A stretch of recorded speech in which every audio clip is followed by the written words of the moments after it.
বাংলাদেশে ভ্রমণে বিশেষ সতর্কতা জারি করেছে যুক্তরাষ্ট্র।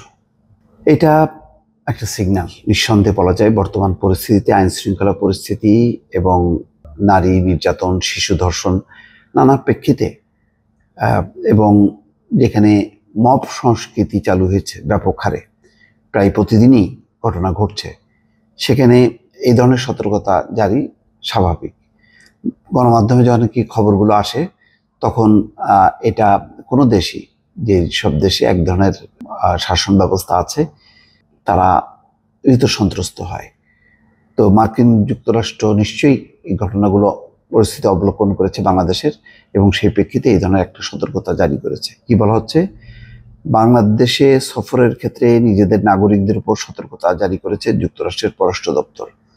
দেশটিতে সফরের ক্ষেত্রে মার্কিনীদের পুনর্বিবেচনা করার আহ্বান জানানো হয়েছে। সম্ভাব্য সন্ত্রাসী হামলা এবং সশস্ত্র সংঘাতের ঝুঁকির কারণেই এই সতর্কতা জারি করা হয়েছে। পররাষ্ট্র দপ্তরের কনসুলার অ্যাফেয়ার্স ব্যুরো কর্তৃক জারি করা লেভেল 3 সতর্কতায় বলা হয়েছে, দেখেন এটা দূতাবাস না, মার্কিন পররাষ্ট্র দপ্তর থেকে এই সতর্কতা জারি করা হয়েছে। তার মানে যথেষ্ট পরিমাণ গুরুত্ব দিয়ে তারা এটি বিবেচনা করছে বাংলাদেশের বর্তমান পরিস্থিতিকে। লেভেল 3 ভ্রমণ সতর্কতায় বলা হয়েছে, সন্ত্রাসীরা সামান্য বা কোনো সতর্কতা ছাড়াই পরিবহন কেন্দ্র, বাজার, শপিং মল, সামরিক স্থাপনা, বিমানবন্দর, বিশ্ববিদ্যালয়, পর্যটন কেন্দ্র, স্কুল, হাসপাতাল, উপাসনালয় এবং সরকারি স্থাপনা লক্ষ্য করে হামলা চালাতে পারে। এর আগে পাকিস্তান সহ বেশ কয়েকটি দেশের উপর এই সতর্কতা জারি করা হয়। তার মানে কোন কোন ক্ষেত্রে কোথায় কোথায় হামলা হতে পারে তার কিছু নমুনাও তো পাওয়া গেল। আমরা দেখলাম যে ওই উপদেষ্টা ফরিদা এবং তার স্বামী ফরিদা আক্তার এবং তার স্বামী ফরাদ মাজার, তাদের যে প্রতিষ্ঠান প্রবর্তনা, সেখানে হামলা করা হয়েছে, পেট্রোল বোমা ছোড়া হয়েছে। তারপরে বিভিন্ন জায়গায় বাড়িতে মব তৈরি হয়েছে, রাস্তাঘাটে হঠাৎ হঠাৎ করে একটা পরিস্থিতি তৈরি করা হচ্ছে, এবং সেই সঙ্গে উত্তেজিত তৌহিদি জনতার নামে, হিজবুত তাহরীর নামে মিছিল হচ্ছে, সমাবেশ হচ্ছে, এবং যেখানে সেখানে মানুষের উপর হামলা চালানো হচ্ছে। মসজিদের মাইকে প্রচার করে ঘোষণা দিয়ে মব চালানো হচ্ছে।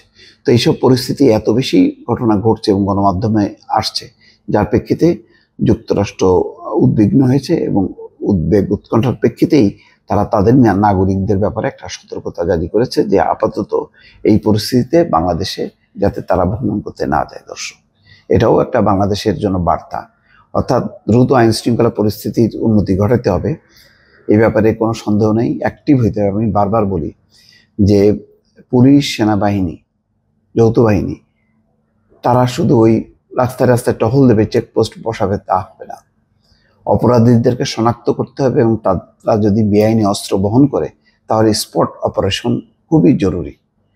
এবং সেই ধরনের ঘটনা না হয়, অপরাধীদেরকে যদি দৌড়ানোর মধ্যে না রাখা হয়, তাহলে কিন্তু পরিস্থিতি খুবই খারাপ হবে। এমনিও রাজনৈতিক দলগুলোর আভ্যন্তরীণ দ্বন্দ্ব, সংঘাত, আধিপত্য বিস্তার, এক দল আর এক দলকে নিশ্চিহ্ন করা, একই দলের মধ্যে এক পক্ষ আর এক পক্ষ নিশ্চিহ্ন করার যে প্রবণতা সৃষ্টি হয়েছে, সেই প্রবণতাটা রুখতে হবে। রুখতে হলে সেনাবাহিনী, পুলিশ সবাইকে তাদেরকে কিছু স্পট অপারেশন চালাতে হবে। যেমন কিছু কিছু ঘটনা ঘটেছে, যেমন কলাবাগানে বৈষম্য বিরোধী ওই আন্দোলনের নেতা, এটা আটক করার মধ্য দিয়ে একটা বার্তা, এরকম বিভিন্ন ক্ষেত্রে একটা বার্তা দিতে হবে যে অন্যায় যেই করুক না কেন কাউকে ছাড়তে হবে না। এ ধরনের বার্তা যদি নিশ্চিত করে আইন শৃঙ্খলা পরিস্থিতির উন্নতি ঘটানো না হয়, তাহলে যুক্তরাষ্ট্রের মতন যুক্তরাজ্য, ইউরোপ সবাই কিন্তু একে একে এই ভ্রমণ নিষেধাজ্ঞা বা সতর্কতা জারি করবে। এতে বাংলাদেশের ভাবমূর্তি তো নষ্টই হবে, ব্যবসা বাণিজ্য ক্ষেত্রে ক্ষতি প্রভাব পড়বে, এবং বাংলাদেশের পর্যটকরা বিশ্বের অন্য জায়গায় বেড়াতে যাবার ক্ষেত্রে ভিসা পাওয়ার ক্ষেত্রেও তাদেরকে ভোগান্তি পোহাতে হবে। দর্শক, ভালো থাকবেন। আল্লাহ হাফেজ।